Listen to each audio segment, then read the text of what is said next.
Thank you, Marcelo, for having me, and thanks for everyone, right, listening to this. I'm super excited.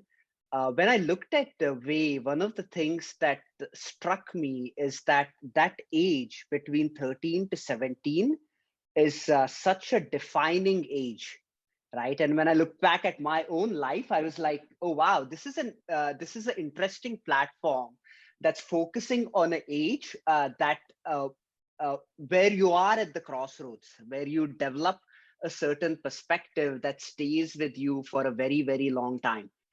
And so it's a defining age. It's a great platform to bring different voices into that kind of defining age, right? So I was at the so if I'm not wrong, I spoke on the entrepreneurship panel at Horasis, and Marcelo, you were at Horasis. It was great to connect after that.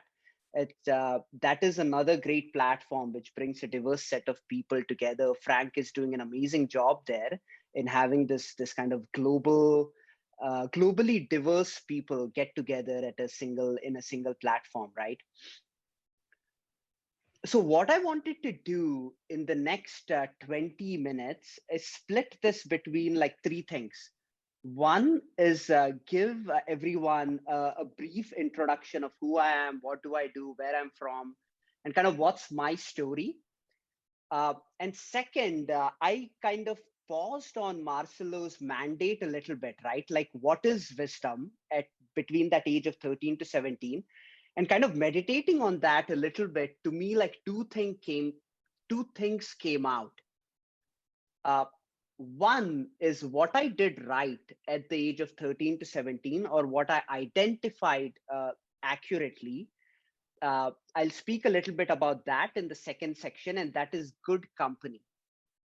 And the third piece I want to talk a little bit about, which I did not get right, is what goals are and how do you contrast goals with what I think of as the process or the journey, right? Like how goals differ from the process and journey. And I don't think I got that very right when I was a teenager, right? So those three things give you like my story, no presentation, just talk, my story.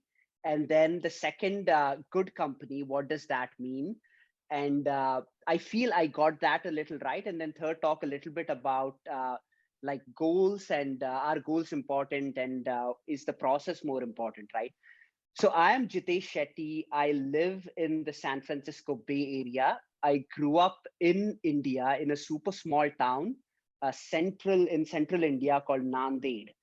I grew up there. I moved to the US almost 20 years back, and my education background is in computer science. It's in core computer science engineering. I started a PhD program at USC, did my graduate program, and then kind of dropped out of PhD and started working. Uh, I spent the last 15 years in kind of entrepreneurial roles in software or tech. And to kind of unpack that, what it means, right? What is kind of an entrepreneurial role for software or tech? I have either co-founded or founded startup software initiatives or companies in the last 15 years. Been super fortunate, been at the right time, at the right place with the right kind of skill set to be in that situation.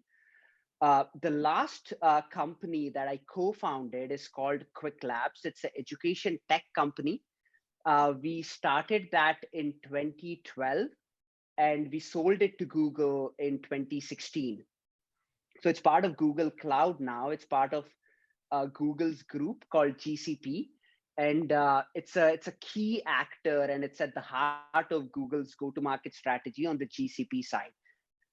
So that's kind of my background, my story. So I focus on the intersection of technology and socio-economic impact, right? Areas where tech can really accelerate and scale the impact on the socioeconomic side, education. I also invest in education globally, really small ticket size, but I invest in companies that are education oriented. Then I do some investments in sustainability tech, which is evolving.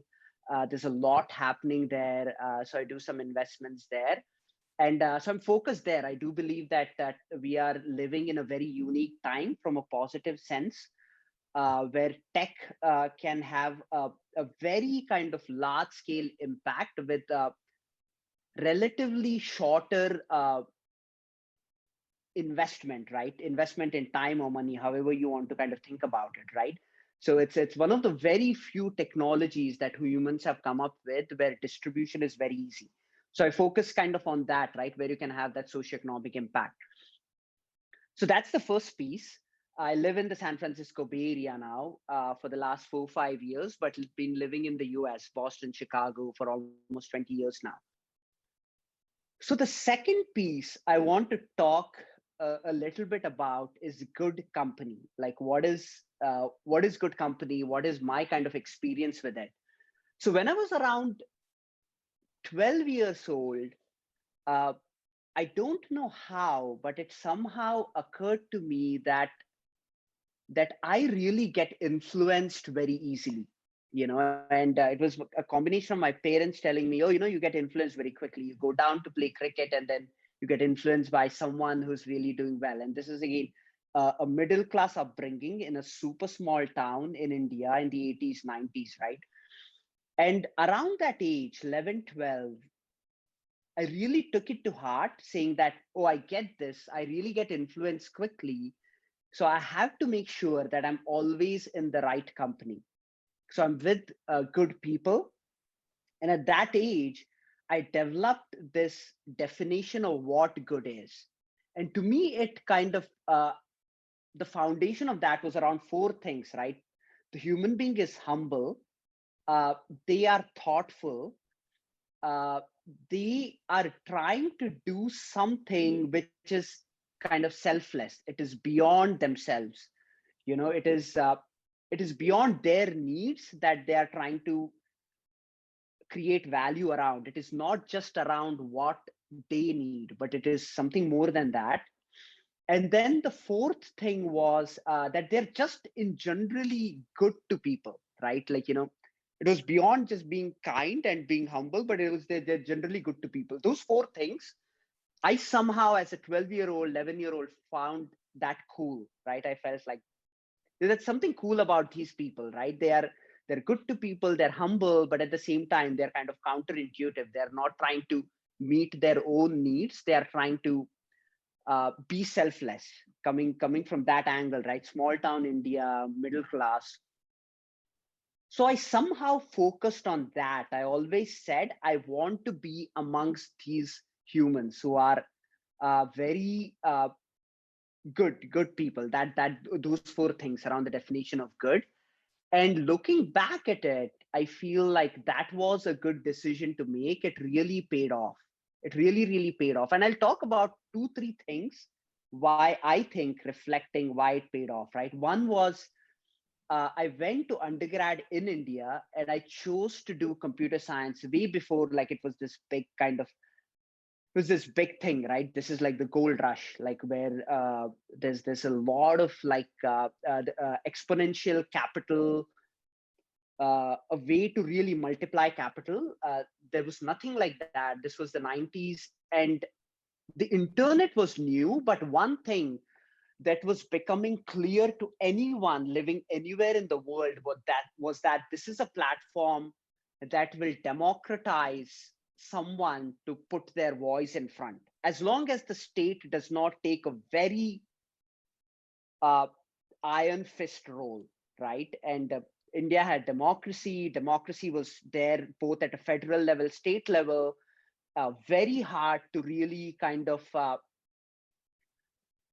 police the internet. Very hard. You could go to court even at that time, like so it was very hard, right? Long story short, you could really see different voices on the internet. So that kind of echoed with me. Oh wow, this is this really is a platform where anybody can express themselves, be themselves. And that came from making that choice that I want to be in the right company.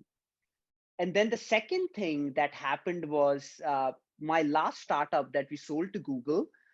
The whole thinking when I got into it was not really, it was very hard to see how this will materialize out in any form of exit, whether if is there a way to go IPO, is there a way for this to get bought. But what romanticized me was that just the initial group of people, I felt this will be an amazing journey, I'll learn a lot from them, they'll learn something from me, and we'll just have a lot of good times, right, doing this. It was still about the company. Around the age of 21, 22, I slightly extended that whole idea of like company with humans and being in a good company to company in a virtual setup, right? Company with content, right? What books you read, what content you consume. And that too has rewarded, when I reflect, I feel that has rewarded me a lot, right? So we live in a world where I think it's a world of abundance. When I think of my parents growing up in a really small village in India, they had no access to content, no access to libraries, no access to digital content. Forget about that. But we live in a different world. So they were starving for content, but I think we are going to drown with content. The opposite of that is going to happen. So when you live in a world where there is abundance, you have a lot of responsibility on the self, right? You have a lot of kind of individual responsibility that how do I be responsible with what books I read, what content I consume, what news do I read, right? So I think around 21, 22, that too occurred to me. And I said, okay, you have to be really, really good at what you're reading, what you're consuming. That's a virtual company. That's also a good company you keep that stays with you for a while, that has a non-trivial impact on the way you think, on your thought process. It has a trickle-down effect. So I've put a lot of effort into what I read, what I consume, what I watch. Like on YouTube, if you're like trying to, you get a video, you don't go down that path of like just keep going, right? Uh, so around that, right? I've put a set of tools in place around what I consume in terms of books and content and news. So that's what I would say on that first piece. Very interestingly, almost stochastically, I got that right. I don't know what. I cannot put a finger on saying that, oh, my parents told me this or someone told me this. It was a mix of, I don't know, just something happened at that 11, 12-year old where I felt, consuming, being in the right company makes a huge difference. And then kind of extending that, right? What's a virtual company? The books you read. So I think again, reiterating that, we are not going to be starved, unlike humans way before us who were starving because they didn't have access to the right content. They did not know. We know a lot, and we will have access to everything that humans know anywhere. Stuff we don't know, almost no one knows. But if anyone knows anything anywhere on the planet, you will be able to know that with a few clicks. But the downside, the risk is there will be a lot more noise. So how do you kind of make yourself that you're in the right company, either with humans or with content, right? So I would strongly recommend that, right? Reflecting, thinking, meditating, saying that how do I as an individual make sure that I'm in the right company. So that's one. So I somewhere feel I got that right. The thing that I did not get that right is the third piece, right? Which is when you think about goals, how do you compare and contrast goals with the process slash journey? And this is very cliche. There's a lot been spoken about this, but I'll tell you like my story, like how I came to it. So I grew up in India, middle class, where middle class in India in the 80s, 90s is really tough. You're essentially like battling it every day out, right? You're kind of in the war zone, ambushing it. I'm slightly exaggerating, but it's hard. It's difficult. And one of the things uh, uh, that gets told to you from your parents is like stay very focused, stay focused on the goal, And that is your way to upward socioeconomic mobility. And that's great. Their whole thinking is very similar to the American dream, right? Our kids will have a better life than us. What they did for me, my siblings, there's no way we would have been here without them. But there is a downside to it, being extremely focused on the goal, right? And what ends up happening, if you think about real life, you spend very little time on the podium. Most of your life, most of the time is spent in the process, in the journey. There is very little time. And I saw this with myself, like stuff that I was dreaming about, that if I get this, then I'm done. Then you realize, okay, you get that, but okay, that thing is just like a few days, okay, a few weeks, and then you're back to the process, right? It's everyday life that you have to live with. That's going to be most of your life on this planet, right? It's kind of the everyday thing.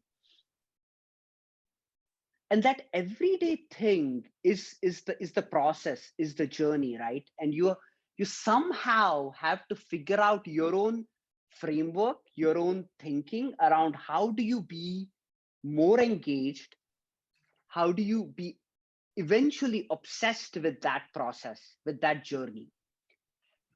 And I didn't get this right, like as a teenager, and I was like always scrambling, right? Okay, this is the flag post, this is the podium, you have to be there. And then what ends up happening with that, at least in my case, you slightly lose focus from the journey, right? Because the journey is boring, the journey is hard, the journey is similar. It's the same thing. The sun sets, the sun rises, the sun sets again, the sun rises is the same day. How do you make sure that you're engaged, you're your best every day, right? So I have developed a set of tools, processes, but I don't want to get into a lot of that, what I've done to figure out like how the journey is engaging. But what I've realized is there are two important things that have come out of it, right? Which are very relevant from a outcome standpoint. So we are living in a world where you won't be starving for opportunity. There will be a lot of opportunity, right? Unlike the earlier generations, even when you think of uh, geographies like Asia, Africa, there is opportunity. But what will happen? The risk is that you will be drowned by not having the right focus, right? You won't be starving, you'll get drowned.